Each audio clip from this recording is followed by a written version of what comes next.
Welcome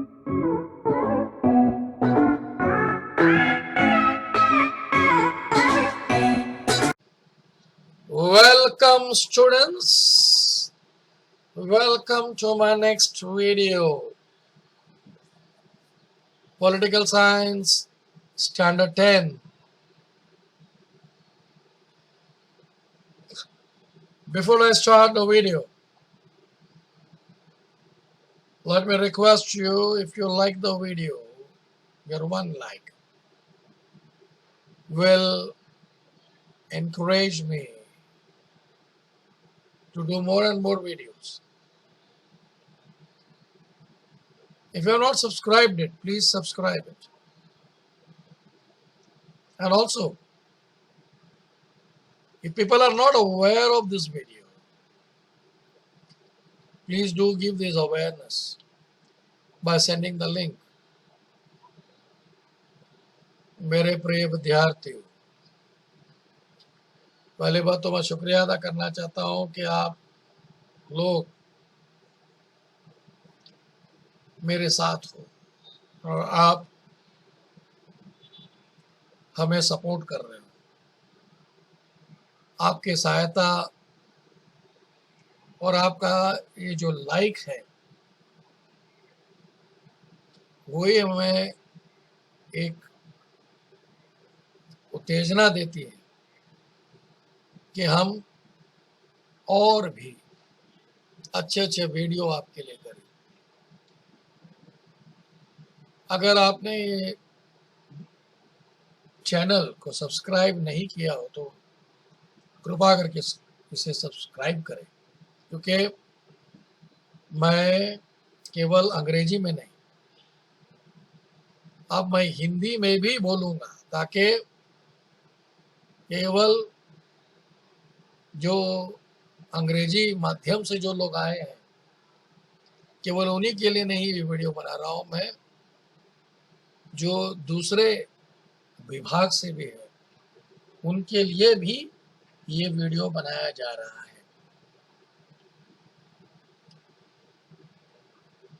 तो मेरे आपसे अनुरोध है, लाइक करें,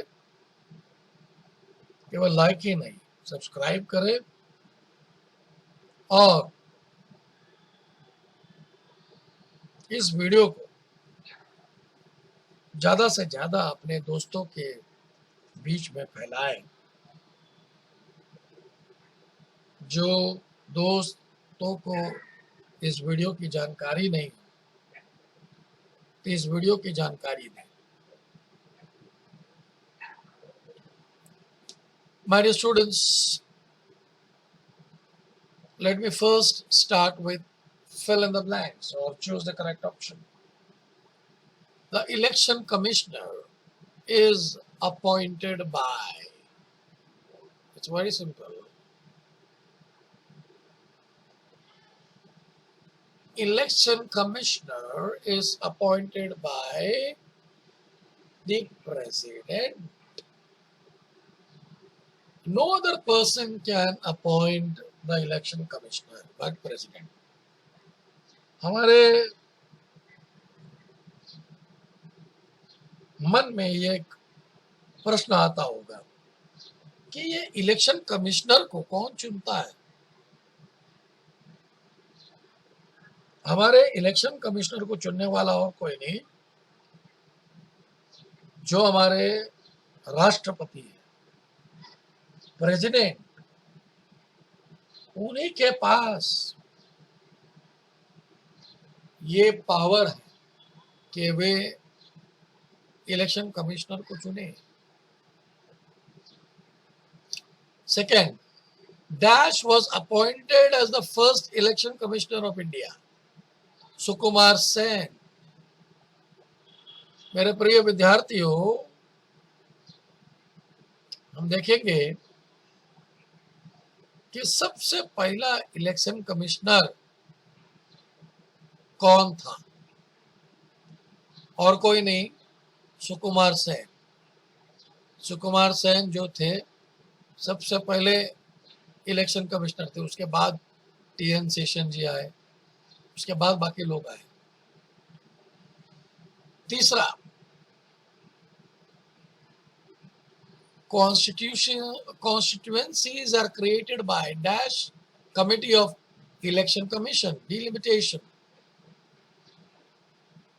सिलेक्शन नहीं, वोटिंग नहीं, टाइम टेबल नहीं, डिलिमिटेशन कमेटी। अभी हम लोग देखेंगे, हमारा अगला प्रश्न वो है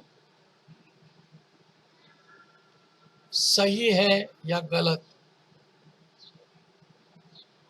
ये प्रश्न हमेशा हमारे बोर्ड के पेपर में आता है।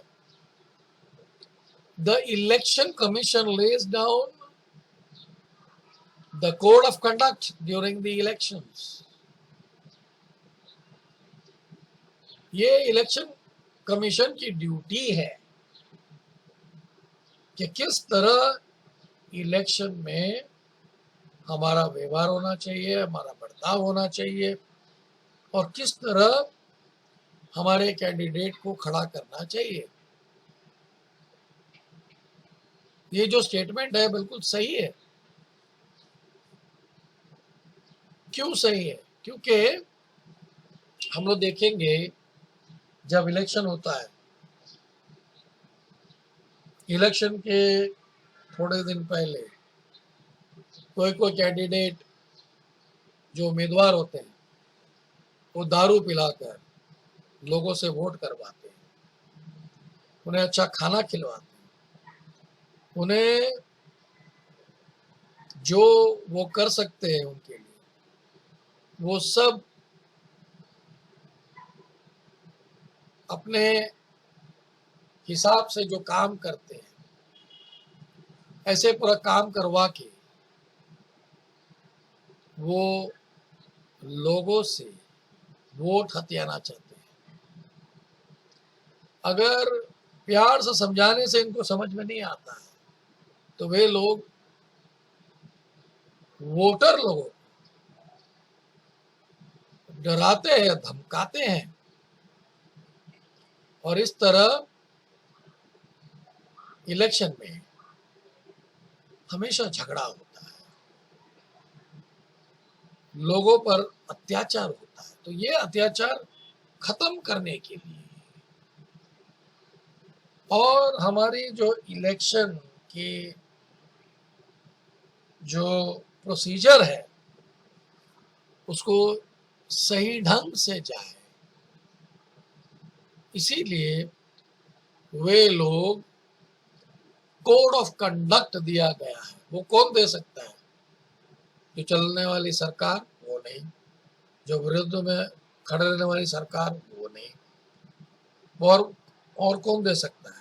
देने वाला और कोई नहीं, वो है इलेक्शन कमीशन। उन्हीं के पास पूरा अथॉरिटी है कि वे लोग बोले कि किस तरह इलेक्शन लड़ना है। अगला क्वेश्चन जाएंगे, the state government decides as to when and how many stages the election should be held in a particular state. अब ये जो प्रश्न यहाँ पे बोला गया है कि अगर हमारे राज्य में इलेक्शन लड़ना है या इलेक्शन रखना है, कितने बार रखना है, कहाँ रखना है, किस तरह रखना है, वे राज्य सरकार निर्णय लेती है। ये जो प्रश्न है वो गलत है, फॉल्स।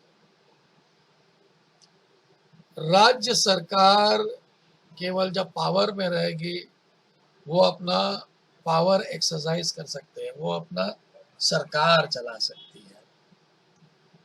इलेक्शन रखना, कितने इलेक्शन रखना है, कितने दिन में रखना है, किधर किधर रखना है, किस तरह होना है, इसका जो निर्णय लेता है या और कोई नहीं लेगा, वो है इलेक्शन कमीशन, जो एक इंडिपेंडेंट बॉडी है जिस पर ना मोदी जी कुछ बोल सकता है, ना प्रेसिडेंट ऑफ इंडिया कुछ बोल सकता है, ना उद्धव जी कुछ बोल सकते हैं, कोई कुछ नहीं बोल सकता।